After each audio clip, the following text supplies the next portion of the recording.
सबसे पहले आइए रुक करते हैं वीरेंद्र सचदेवा का, अध्यक्ष दिल्ली भारतीय जनता पार्टी कमेटी का। वीरेंद्र जी, क्या खबर आ रही है? शाम के 6 बज गए हैं, 6:15, 5 बजे तक के आंकड़े बता रहे हैं कि जमकर वोटिंग अब हो रही है दिल्ली में। सीट वीट बताने के की स्थिति में है नहीं है, क्या दावा है आपका?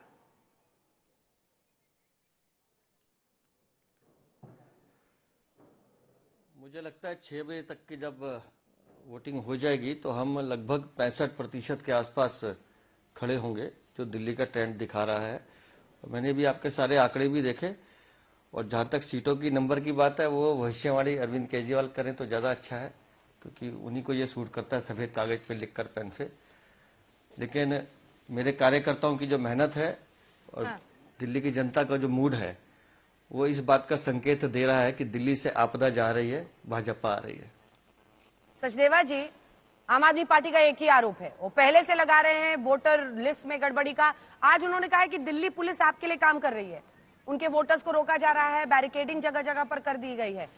इसका जवाब दीजिए। वो कह रहे हैं कि अब पूरी धांधली आप लोगों ने चुनाव में कराई है। एक वीडियो लेकर मनीष सिसोदिया सामने आए कि सारे टेबल्स बीजेपी के लग गए हैं। सौरभ भारद्वाज कह रहे हैं कि कॉर्डन ऑफ कर दिया है दिल्ली पुलिस ने उनके वोटर्स को।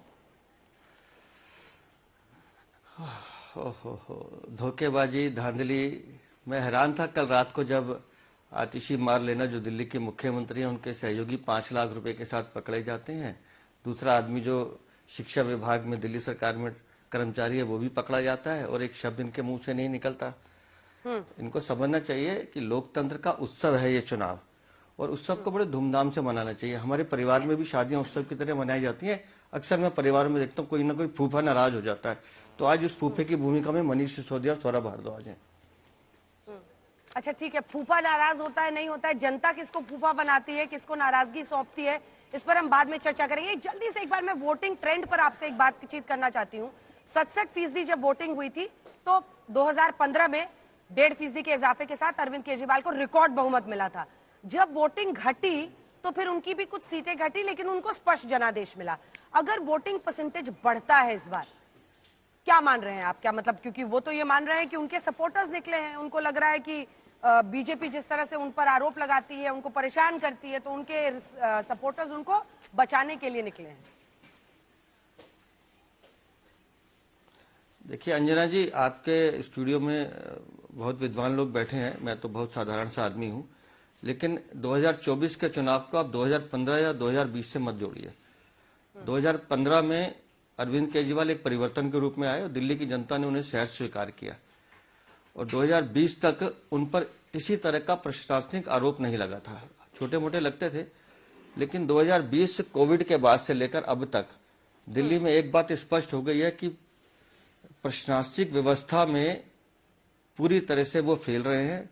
घोटालों की सरकार रही है। दिल्ली में 5 सालों में चोरी, भ्रष्टाचार, लूट का आतंक रहा है, आतंक।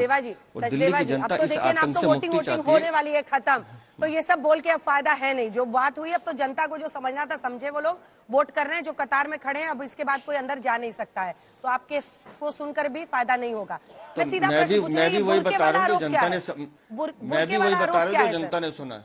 जी जी, बुरके वाला आरोप क्या है सर? नहीं तो बुरके की आड़ में अगर फर्जी वोट डल रहे हैं, उसे कानून पकड़ रहा है, तो इसमें बुराई क्या है जी? अब नई दिल्ली में जो 2 लड़के पकड़े थे, वो तो बुरका नहीं पहन के आए थे, वो भी फर्जी वोट डाल रहे थे, वो भी पकड़े गए हैं। जहां जहां फर्जी मतदान करवाने की कोशिश आम आदमी पार्टी कर रही थी, और मैं पहले दिन से कह रहा था, पिछले 8 महीने से मैं कह रहा हूं कि दिल्ली में फर्जी मतदाताओं को बचाने का काम आम आदमी पार्टी कर रही थी। वोट के नाम पर जिस तरह का गोरखधंधा वो हर बार करते थे, इस बार वो करने में सफल नहीं हुए, तो उनकी चोरी पकड़ी जा रही है। और अगर बुरके की आड़ में या किसी भी आड़ में फर्जी मतदान होता है, तो कानून का काम है उसे रोकना, और उन्होंने रोका तो हम उसका स्वागत करते हैं। सीटों का कोई अभी से प्रेडिक्शन नहीं कीजिएगा, रफली, मतलब आप तो खुद ही कह रहे हैं 65% लोग हमारी तरफ है, रफली कितना? नहीं, मैंने कहा 65% मतदान पड़ेगा, मैंने ये कहा आपसे। अच्छा। मैं रफली नहीं बता रहा हूं, मैं बड़ी विनम्रता के साथ इस बात को स्वीकार कर रहा हूं कि दिल्ली में माननीय प्रधानमंत्री श्रीमान नरेंद्र मोदी के नेतृत्व में डबल इंजन की सरकार बनने जा रही है। बहुत बहुत धन्यवाद आपका वीरेंद्र सचदेवा, हमारे साथ जुड़ने के लिए आज तक पर। जो ये कह रहे हैं कि पिछली बार जो 62% वोटिंग हुई थी, इस बार उनको लग रहा है अनुमान की 65% तक वोटिंग जाएगी और प्रधानमंत्री के नेतृत्व में उनका ये मानना है कि जनता उनकी तरफ है।